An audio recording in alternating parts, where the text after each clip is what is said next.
Friends తో సరదాగా దిగిన ఫోటోలను సోషల్ మీడియాలో పోస్ట్ చేస్తున్నారా? ఎక్కడికెళ్లినా అప్డేట్ చేస్తున్నారా? ముఖ్యంగా విద్యార్థినులు తస్మా జాగ్రత్త. మీరు పోస్ట్ చేస్తున్న ఫోటోలను డౌన్లోడ్ చేసుకుని సైబర్ నేరగాళ్లు రెచ్చిపోతున్నారు. విద్యార్థినులు తమ ఫ్రెండ్స్ తో సరదాగా దిగిన ఫోటోలను సోషల్ మీడియాలో పోస్ట్ చేస్తే వాటిని ఆధారంగా చేసుకుని రెచ్చిపోతున్నారు సైబర్ నేరగాళ్లు.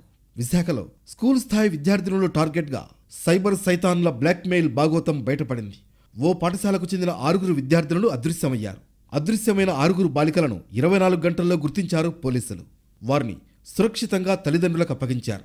అయితే ఆ కేసు ఛేదించే క్రమంలో ఒళ్ళు గగురు పొడిచే విషయాలు బయటపడ్డాయి. సోషల్ మీడియా ప్లాట్ఫామ్ ఇన్స్టాగ్రామ్లో బాలికలు పోస్ట్ చేసిన ఫోటోలను కొందరు కేటుగాళ్లు మార్ఫింగ్ చేశారు. వాటిని న్యూడ్గా మార్చారు. ఆ న్యూడ్ ఫోటోల్ని తిరిగి విద్యార్థులకే పంపి బెదిరింపులకు పాల్పడ్డారు. ఇలా సైబర్ కేటుగాళ్ల ఉచ్చుకు చిక్కిన 6 విద్యార్థినులు వారి వేధింపులను భరించలేక తల్లిదండ్రులు కుటుంబీకులకు చెప్పుకోలేక సతమతమయ్యారు. చివరకు భయాందోళనతో హైదరాబాద్ వెళ్లిపోవాలని అనుకున్నారు బాలికలు. హైదరాబాద్ వెళ్లేందుకు ఇంట్లో నుంచి బయటకు వచ్చేశారు విద్యార్థినులు. తమ పిల్లలు కనిపించకపోవడంతో పోలీసుల్ని ఆశ్రయించారు తల్లిదండ్రులు. వెంటనే అలర్ట్ అయిన పోలీసులు అదృశ్యమైన బాలికల కోసం గాలింపు చేపట్టారు. చివరకు విశాఖ నుంచి హైదరాబాద్కు వెళుతున్న ఒక బస్సులో బాలికల్ని గుర్తించారు. వారిని చైల్డ్ వెల్ఫేర్ అధికారుల ముందుకు తీసుకువెళ్లారు. తర్వాత తల్లిదండ్రులకు అప్పగించారు. సోషల్ మీడియాలో ఫోటోలు పోస్ట్ చేసేటప్పుడు అప్రమత్తంగా ఉండాలని పోలీసులు సూచిస్తున్నారు.